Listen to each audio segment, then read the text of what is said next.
My best friend and I hiked up to the top of a local outdoor trail and then went further up, off the main trail, and sat down on some rocks. We both pulled out the mushrooms, which we had split in half earlier in the day. We each would be taking approximately 1.75 grams of these white-stemmed mushrooms with golden brown caps. We both started eating the mushroom pieces one by one. I expected them to taste much worse. They didn't taste bad at all, despite having read some accounts of how horrible many people found the taste to be. We washed them down with some orange juice. We turned off our phones just before we ate the mushrooms, and neither of us was wearing a watch. But it seemed about 20 to 30 minutes later that I started to notice effects.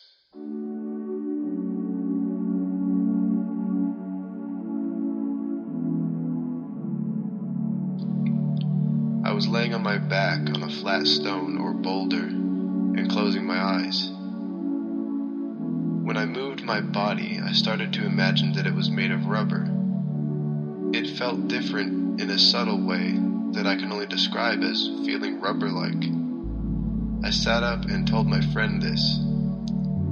Next, I remember we started to slowly explore the area we were in. We were surrounded by fresh green grass, trees, stumps, logs, boulders, rocks, and insects. In other words, we were surrounded by nature. I noticed a change in my visual field.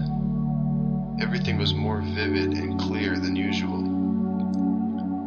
I could feel the warmth of the sun against my skin that was not covered by clothing. I began to feel happy and silly inside. A slight smile began to creep over my face and remained pretty constant for some time. I saw something shining, a single sparkle of light that seemed like it was floating over a stump in front of me. I walked closer to investigate and realized that it was a strand of spider's web that was reflecting the sunlight.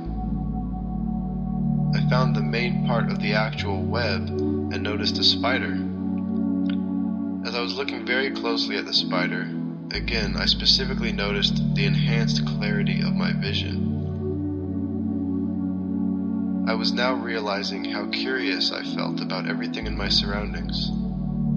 I felt like myself, but much more childlike, curious, playful, and silly than usual. At this point, I was also starting to notice an extremely enhanced sense of smell.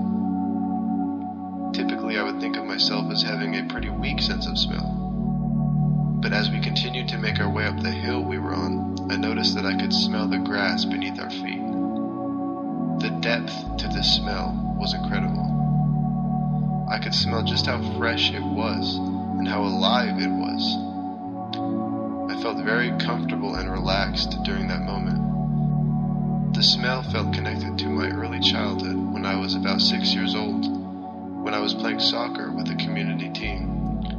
I remembered how simple and fun those times were and just how happy I used to feel all the time. I was feeling just as happy now as I did back then.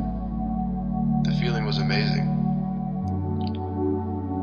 The only psychedelic experience I had before this mushrooms experience was with salvia. This was nothing at all like salvia and nowhere near as uncomfortable. In a way, I felt even more comfortable and happy than I did in my daily sober existence. This was just something entirely different and new. This was still very early on in my trip, and I decided that I loved magic mushrooms. My friend felt the same, I believe. We were both smiling and giggling a lot, and seemed to both be very happy with the effects of our first mushroom experience so far. I was feeling more like an animal than I ever have. This is an effect that has always returned in later experiences. I was able to feel my body in a new way.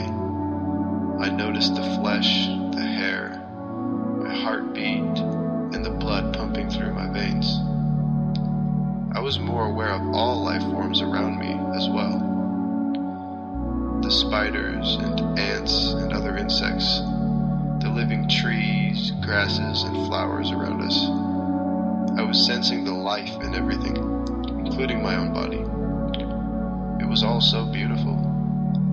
I decided to climb up a small tree as my friend laid down on the soft, fresh grass. I was having a conversation with him when he noticed something. He was laying on the grass, which is what he was naturally drawn to do at that moment, and he happened to be wearing a green shirt that matched the grass. And I was climbing in a tree, which is just naturally what I felt like doing in that moment, and I was wearing a blue shirt which matched the sky behind and above me from his perspective. This absolutely blew my mind when he told me, and I sort of just stopped talking for a bit and tried to wrap my head around what he was saying. He told me that he had just recently read a story in which the earth and sky were both sort of personified as spirits, and how they were having a conversation in this story, or something to that effect. The thought that we had no idea this sacred moment would take place, but somehow decided to put on these exact shirts that morning, was blowing me away, as if part of us knew this moment was to come. It all felt so meaningful. That very moment was so deeply meaningful and special. Soon after this, I decided to lay down on the grass as well and try listening to some music. The effects from the mushrooms were very strong at this point and still coming up, so this seemed like a good time to try. I listened to the song Strawberry Fields Forever by the Beatles first.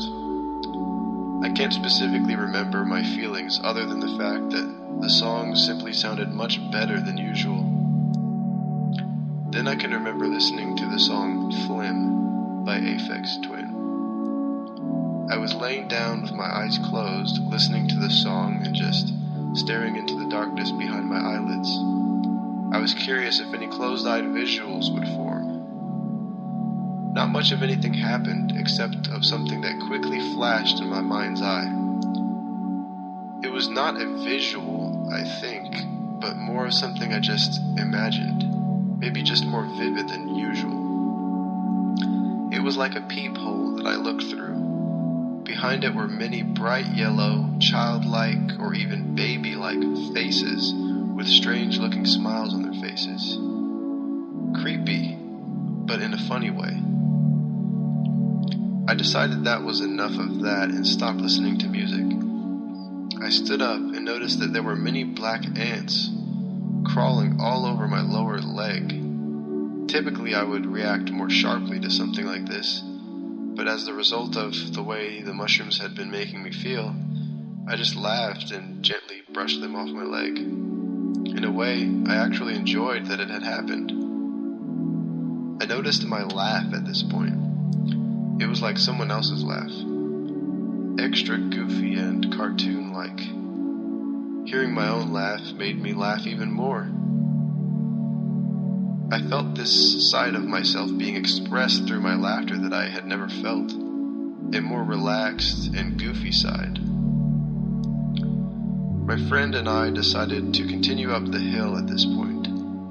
As I threw my backpack over my shoulder and we began walking under the trees, I expressed to my friend how it felt like we were hobbits from the Lord of the Rings films and we were going on an adventure.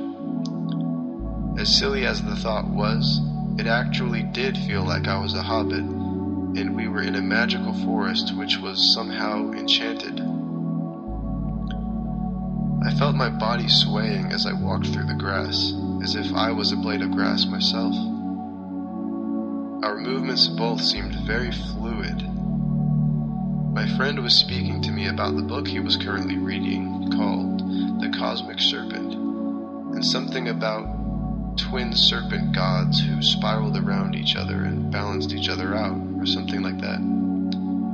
Throughout his description, we would realize that we kept switching sides. One moment I would be on the left and he would be on the right, and then without even noticing or remembering the switch, we would notice that it had flipped. This happened many times throughout the trip. Between the sky and earth event, this dual snakes slithering event, and some others, our trips were wrapping around each other as time went on. This was a cool effect for me, but much more pronounced for my friend, who had been in the middle of that book and was able to attach much deeper meaning to it all and understand it from a different perspective. Anyway, on we went hiking up this hill. My body felt so stoned and heavy, but also very pleasant. As I was looking ahead at the shadows being cast by the trees, I saw the shadow of a bird fly across the ground. At that very moment, I felt like I was underwater and walking along the sea floor. The atmosphere around me felt thick and heavy like water. The stoned, slow, and heavy body high complemented this feeling perfectly. Eventually, my friend and I decided to take a break and rest. We sat down on the hillside and looked out at the view of the city below that we now had. I started to think about the people out there, living their individual lives. I was so aware of the contrast between the two environments, a busy city full of concrete and metal objects, and this peaceful nature setting with no man-made structures in sight. I thought about all of the people out there whose view of magic mushrooms was probably that it was a drug and that it was bad. I imagined how they thought it caused hallucinations and how they thought it was a dangerous thing. I also thought of my family members who likely shared that view. Next, I realized that these people would never experience what I had today. They would never feel how beautiful it all was, because they had been brainwashed to view mushrooms as something that they were not. I felt incredibly sad at this point. It was just so deeply saddening to realize that I could never share an experience like this with my family members. In fact, it is something that I couldn't even tell them about, something I would have to lie about when I later went home and was asked about what I did today. I started to cry. My friend, who was sitting next to me in silence this whole time, also began to cry. It was more than just tears gently dripping down our faces. It was full-on crying. I felt so sad about the whole thing. So sad that something this beautiful and capable of triggering this enhanced appreciation of the natural world and of life itself was strictly forbidden by the society I grew up in. I had never cried in front of my friend like this, and I certainly had never seen him cry before. That alone made it all so much more intense. I could not say what triggered his sadness, but it seemed to be perfectly synchronized with mine. I think we were both in similar places in life. No idea what we were going to do within this society that we felt so at odds with. We spoke some sentences to each other. Honestly, I can't remember about what exactly, but it had to do with the families we came from. As soon as we had started the crying, we began laughing pretty hard and feeling happy. We stood up and walked several yards higher on the hill, then looked at each other, started to cry again, and sat down. I felt deep sadness within myself, and I believed I was feeling it in him as well. What our personal reasons for this were didn't feel important to me. It was a moment of feeling what each other was feeling. It was really intense and felt crazy as well. Crying, then laughing, then crying again. This may have been the most intense part of the trip for me, since it felt as though I was no longer in control of my emotions. Eventually, after more conversation, we reached a point where the only next step that seemed logical was to continue up the hill, since we were now almost at the top. Again, my friend spoke about the two serpent creator gods from his book, and as we reached this narrow dirt trail, I began to feel like we were both giants, giant people walking along a tiny, narrow little trail. This put a smile on my face. We had now reached the main public trail for the first time since just before eating the mushrooms. We walked through a gate meant to keep cows in their area, and we sat under a very low and widely branched out sort of tree. We sat in the shade and looked at the hills in front of us. We saw cows, and I said I wanted to go up there where they were and try to touch one. We were discussing this idea when I noticed a woman walking toward us wearing a sun hat and walking her dog, which was off its leash. It was a large dog. I don't know the breed. I assumed my friend was aware of it, even though his back was turned. I saw the dog happily and curiously run up to us. We were both crouched down, if not sitting down, so when the dog was going to reach us, its head would be nearly at our level of our heads. I said hi to the woman just as her dog was about to reach us, and she was close behind. This signaled to my friend that someone was there, and just as he began to turn his head to see who it was, the dog was about 2 feet from his face. He saw this instantly and was extremely startled by that event, and got up and started walking back the way we came, so I followed him. We decided to start heading back down to the area where there were no people, and we did just that. On our way back, we were just about to reach an area where I thought there should be another steep grade to hike down, but instead, I saw what seemed to be a cliff, and then on the other side of that cliff was the hill we were trying to get to. It felt as if an entire section of the way back had been deleted from reality. I looked at my friend, and he looked at me in agreement that we were seeing the same thing. We both sort of put our hands on our heads and crouched down in disbelief. Our minds were blown by this sight. The path was a straight line, so we couldn't have made a wrong turn. It felt as though we had entered a parallel reality where there was no way back. The hill we were on now felt like an island with no way off. I looked again at my friend, deep into his eyes, and noticed how dilated his pupils were. I saw a transparent sort of ripple of energy radiating about 1 to 2 inches around the outline of his body. It was like I was seeing the gravitational or magnetic field being warped slightly by his body. Soon enough, we realized that we were mistaken and had actually misjudged the cliff. It wasn't as steep as we thought, and it was, in fact, the same way we had climbed up. We made our way down to the area where we had first relaxed for quite some time. We heard voices and assumed that they were coming from the trail just below us.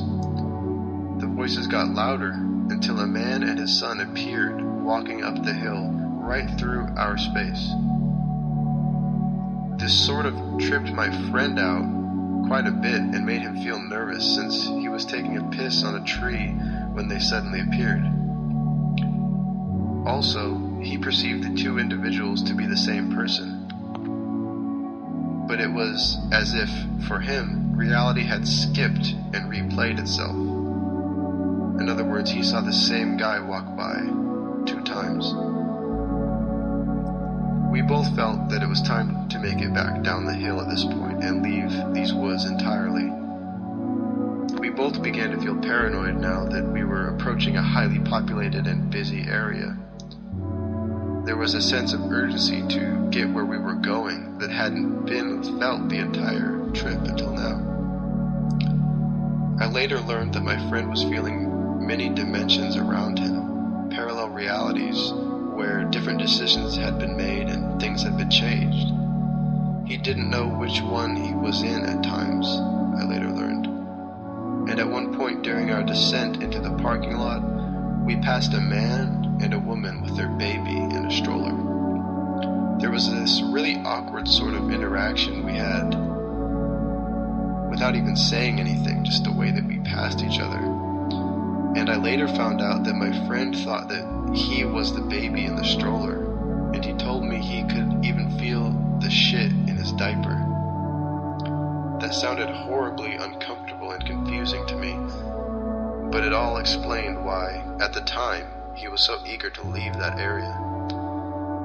Eventually, we made it to my car, and I drove about half a mile to the local marina, where we wandered around and spoke with each other in detail about what we had felt and thought up there. We still felt the effects, but they were slowly fading at this point. The trip for me, even though I'm not saying this until now, was largely about seeing the contrast between nature and man-made cities. During much of the trip, I found myself longing for a more natural and tribal sort of life as I was imagining it. I longed for my job on this earth to simply be survival. Since I felt so much more animal-like, I wanted that sort of life. Sleeping outdoors, living outdoors, growing and collecting food, and even hunting. Imagining this seemed like it made so much more sense to me than what I was doing in my life at that point, which was trying to decide which job I wanted to pursue in order to make money and pay for my survival, purchasing it from grocery stores and clothing shops within a city. This trip highlighted, in my mind, the unnatural state that pretty much everyone is living in, including myself. I realized that my whole life I never truly thought of myself as an animal, but now I understood how true that is. I was able to see the restriction we put on our own lives and life itself as it occurs in plants and animals with our laws, buildings, factories, roads, cars, trains, airplanes, and everything else. I thought, what the fuck are humans doing, and why are they doing that? I kept wondering if we had made the right choice. I wondered if it really was a good choice to leave the natural life behind and pursue whatever this other thing was that we are all encouraged to pursue. This machine life, artificial and commercial life. As depressing as that might sound, the experience left me with a positive afterglow which lasted for some time. I felt very happy about many things. Happy to simply be a part of life, and excited to understand that I can really do anything I want, because there are infinite realities that I can shift into and out of with each change I make in my life, and the way I choose to live it. I have a permanently greater sense of appreciation for nature after this experience. I felt grateful as well for the mushrooms themselves. Such a small amount of material that fit in the palm of my hand had triggered this entire day of realization and epiphany. They truly felt like something sacred, something so tiny and seemingly insignificant that causes such huge and massive shifts in thinking and emotion. I could not have imagined that they were going to do what they did after eating, but I was so grateful for what they had done ultimately, so happy with the experience.